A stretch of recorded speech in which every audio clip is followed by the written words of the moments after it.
following is a fan-made reading of the Pale Web serial novel by J.C. McCrae. It describes extra material published after Chapter 9.3 and contains spoilers for that chapter. The original text can be found at palewebserial.wordpress.com. If you'd like to donate to the author, please go to patreon.com/wildbow. Thank you for listening. 9.3 Path Practicalities. The Paths by A. Kelly and S. Drop. Got this info from some things sent by the Garrick Finders, the group Ed works with, plus the small amount of stuff we were able to find at the school library. The paths are like Alice in Wonderland and some versions of Oz. They are places that are far away and not like our reality, but can be weirdly easy to get to. They have their own weird logic and almost always exist as lines drawn from point A to point B. We think they might be the detritus of reality as we understand it. It's like stuff in space, floating around, and gravity pulls a bunch of little bits together. You get little bits of land between a whole lot of nada, like planets, but weird and themed.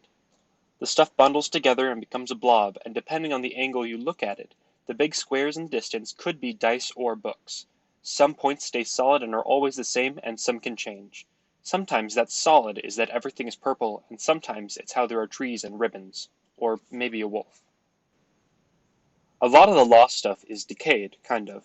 Pieces missing, like Mrs. Face. We think this helps it mesh. Like a doll with a missing arm, you can plug a lot of things into the hole. A toy shovel, or another arm, or another doll. The difference is that the missing part is even more missing than the doll's arm. A coin with only one face. If it turns away from you, there's no backside or inside to see. And you can bundle a bunch of stuff with pieces missing together, and only have the missing parts sticking outward, and it doesn't look like much of anything. If there's enough missing, you can see right through the gob of stuff, or walk into the middle of it without realizing it's there, turn around, and bam, you're on a new path. That's why it's weird and dreamlike, and why lost-type others are either missing stuff, including certain rules, or end up with weird objects for body parts, or outsides not matching the inside. The books say the path part of it might be tied to connections. The connection is like a chain or a tangle of rope, but it's not physical. Just like stuff will attract stuff and gob together, the lost connection can attract connections.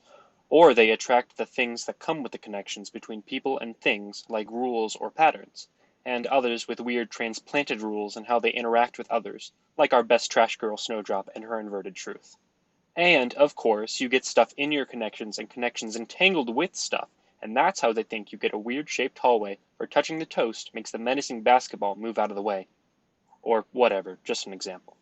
So it's just kludge at the edge of spirit, or the edge of ruins, or abyss, or fairy, or the magic side of Earth. With this idea of things, the stuff just drips loose in nothingness, and clumps together because of gravity. But stuff without connections is just weirdness. It's the connections and the stuff that comes with the connections that knit it together or give it any kind of logic at all. Connections equal paths. That nothingness may be important. It's why travel between any paths seems so seamless or close together. There's nothing in between them, not even empty space or time. The good part of all of this is that it's cool to explore, sure, but a journey that's loaded with hidden meanings and obstacles and stuff is a cool story. Not like only as a thing that you can tell people, but it's also kind of a hack or a trick that makes the universe go, wait, that person did all of that? They passed go and killed a dragon and ate a bag of garbage for some reason. Snowdrop's contribution. They need a whole lot of personal growth and adjustments and stuff. Or lost magic items. Something. Except we didn't kill a dragon, or eat garbage, or turn down real fortunes for noble reasons.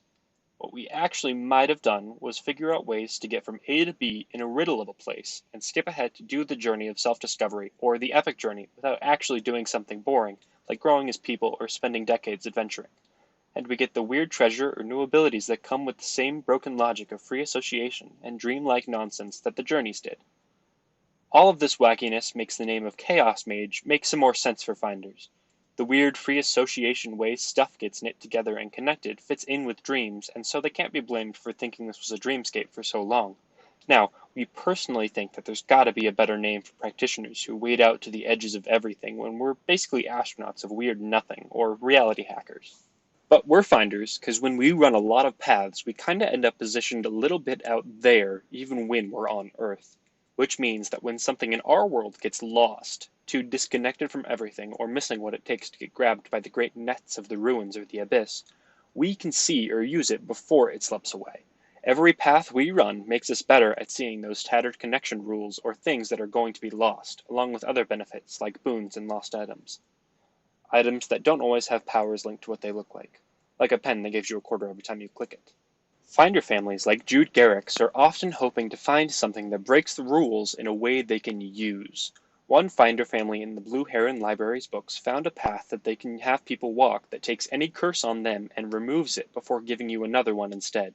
They dropped everything that they were exploring to work out the rules for that randomness so that they can be what's basically a curse removal business. They ran that path so often it basically stopped being lost and came down to earth again. They're not even really finders anymore. They said I needed to know some practices before I come with. They seemed surprised I didn't know this stuff already. Practice 1. Finders nutting. Used good old macroware draw to copy this over from the email. The idea is to surround an object in specifically knotted and treated twine. They recommend soaking blood and sweat and tears to treat. Or braids made of my own hair and get that circle overlaid over a plus sign. The ones at the diagonals are there mostly to hold that circle shape, but aren't super important to the effect. Jude recommends doing this over a baseball or a softball to start and trying to get the symbol on both sides. Experts use tweezers and individual hairs with bullets or darts to do more complex knots, like the above but with a hanging rope with its own intricate sign. The symbol of a circle with a plus sign in it is the astrological sign for Earth, and the idea is to have something that can be flung. Delivers a curse effect that works best against dangerous lost and brings them down to Earth. Makes them less lost, can interrupt any special rules they follow or protections or powers they have. Works on non-lost too, but varies in how useful it is. Can work on weak patterns or barriers in the paths. Fire a bullet with a finder's knot around it, without breaking the hairs, I don't know. And shoot down a door with a mechanism that can't be figured out. I want to get a return to me thing going on if I can get this freaking knot figured out. Verona's stupidly good at this sort of thing, so I'm going to ask her. Lucy says it reminds her of a skeptic's effect, which it kind of is. Practice 2. Seeing through the gates of horn or gates of ivory. They say if I get any of these down right, I need to make it this one, because it's a big part of why I've been invited. I need to be able to quickly apply or draw the following symbols, one for horn and antler, and one for ivory and tooth. Or I need to do an actual arrangement with overlapping horns, antlers, or antler pieces for the first, and then 2 tusks or long teeth and a proportionate skull, the upside-down teardrop, for the second. Jude says he marked goggles with the runes and ringed them in the appropriate materials, so it seems flexible. The gate of horn, left, is a way of taking what we see and sharing it, or taking what we see and sharing it. There are lots of ways to use it, and it can be used in negotiations to try to make your perspective clear, or hung over your bed to share dreams with those nearby. For finders, it's useful because each of us can see the same path differently. The idea is that I can draw this beneath my own eyes, or one eye, somehow, or look through a window like this, and other finders will be able to see how I'm seeing the path. The huge downside is that sharing your dreams makes you vulnerable. Carrying or wearing this has a way of making wounds more likely to find your vitals, or for hostile forces invading a dream you're sharing to get right to your most buried weaknesses. The gate of ivory on the right is deceptive and gives false dreams or delusions, shuffles or shakes up the way we see things as if we left and returned to a path, which lets us do the above thing but alone, or view reality like we'd view a path and see things or people from angles that might hint at things. Downside, very intense and puts you further from yourself. Too frequent use makes you loopy. Practice 3. Barometer. Not really a finder practice as much as it is a general practice, but they say they want me to have it because it's our canary in the coal mine. Everyone will have one, apparently. I need to find something and make it mine. The hair thing or the treatment for the twine will work. Verona's talked about this with Lucy's hair and the color of it, especially to sight, and we traded messages about if I had something like it. Verona thought maybe my freckles, but it seems best to use an item. If I make it mine and work the hair or treatment into it, then I can make it so that it changes in obvious ways as I change. If it starts getting darker or bloody or tattered, that's a sign I'm not doing super hot. I think I'll use the friendship bracelet Olivia gave me.